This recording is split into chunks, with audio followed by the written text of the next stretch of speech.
ഹേല guys, Bharatanatyam 2 Mohiniyattam എന്നാണ് പടത്തിന്റെ പേര് ഒരു പോസ്റ്ററിൽ ഒട്ടിച്ചില്ല. പക്ഷെ പടം തുടങ്ങുമ്പോൾ ഭരതനാട്യം 2 എന്നാണ് എഴുതി കാണിക്കുന്നത്. അത് നമുക്കറിയാലോ.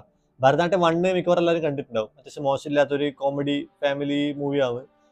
കൃഷ്ണദാസ് മുരളിയാണ് പടത്തിന്റെ ഡയറക്ടർ. പുള്ളി കിടലായിട്ട് എടുത്ത് വെച്ച പടമായിരുന്നു ഭരതനാട്യം 1 എന്ന് പറഞ്ഞെങ്കിൽ. ഈ സെക്കൻഡ് പാർട്ടിലേക്ക് വരുന്ന സമയത്ത് ഒന്നും പറയാനില്ല, കിടിലം പടം. കുറെ നാളിന് ശേഷം ഫുൾ ആൻഡ് ഫുൾ ചിരിച്ച് പണ്ടാരടിങ്ങിയ സിനിമ. വാഴയിൽ ഇപ്പൊ അത്യാവശ്യം കണ്ടു വാഴ, പക്ഷെ അതിൽ എനിക്ക് തോന്നുന്നു അതിനേക്കാളും ചിരിച്ചതിനേക്കാളും കൂടുതൽ കുറച്ചും കൂടി ത്രില്ലിംഗ് ആയിട്ടുള്ളൊരു പടമാണ് ഇതിലേക്ക് വരുന്ന സമയത്ത്. ഭരതനാട്യത്തിന്റെ ആദ്യത്തെ പാർട്ടിലാണെങ്കിൽ കുറച്ച് ആ കുടുംബത്തിന്റെ അകത്ത് മാത്രം നിൽക്കുന്ന ഒരു ചെറിയ കഥയാണെങ്കിൽ, സെക്കൻഡ് പാർട്ടിലേക്ക് വരുന്ന സമയത്ത് പടം മൊത്തത്തിൽ ഗ്രാഫ് ഒന്ന് വലുതായിട്ടുണ്ട്. പടം മൊത്തത്തിൽ ക്യാരക്ടേഴ്സ് എല്ലാവരും കൂടി ആ കഥ പറയുന്ന ഒരു രീതി മാറിയിട്ടുണ്ട്.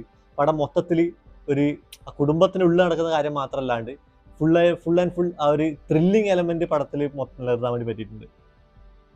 അതിലത്തെ ക്യാരക്ടേഴ്സിനെ കുറിച്ച് പറയുകയാണെങ്കിൽ സൈജു കുറുപ്പായാലും ഏറ്റവും എടുത്തു പറയേണ്ടത് സൈജു കുറുപ്പിന്റെ അമ്മ ചെയ്തൊരു ക്യാരക്ടറാണ് കലാരഞ്ജിനി. പുള്ളിക്കാരി ചെയ്ത ക്യാരക്ടർ ഒരു രക്ഷയില്ല. പുള്ളിക്കാരി ഇത്രയുള്ള റേഞ്ചിലൊരു നടിയാണെന്ന് എനിക്ക് സത്യം പറഞ്ഞാൽ ഇപ്പം മനസ്സിലാക്കിയിട്ടുണ്ടായത്.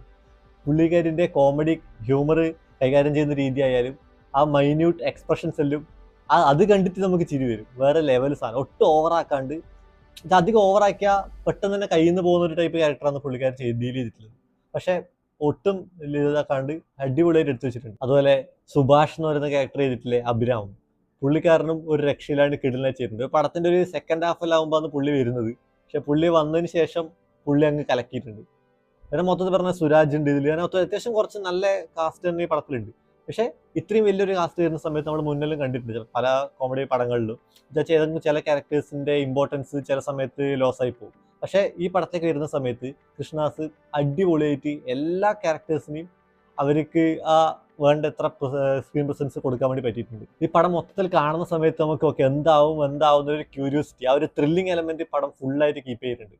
അപ്പം എന്തായാലും ഒരു മസ്റ്റ് വാച്ച് പടം തന്നെ പറയണം. അപ്പോൾ എല്ലാവരും പോയി കാണാം.